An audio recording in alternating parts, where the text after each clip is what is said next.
સુરતમાં કાયદા વ્યવસ્થાની સ્થિતિ જાળવી રાખવા પોલીસ સતત પેટ્રોલિંગ અને કોમ્બિંગ કરી રહી છે, ત્યારે અમરોલી પોલીસે પેટ્રોલિંગ દરમિયાન કોસાડ આવાસમાંથી તડીપાર આરોપીને ઝડપી પાડી તેની પાસેથી ઘાતક ચપ્પુ કબજે કર્યો હતો.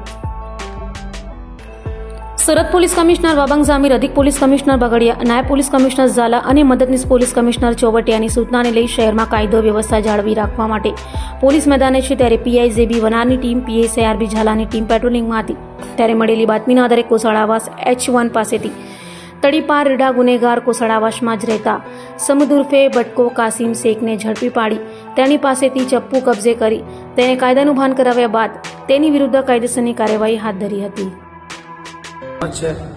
હું કોસાડ આવાસમાં રહું છું. અમરોલી આવાસ બિલ્ડિંગ નંબર 170, એમાં 8 નંબરમાં રહું છું.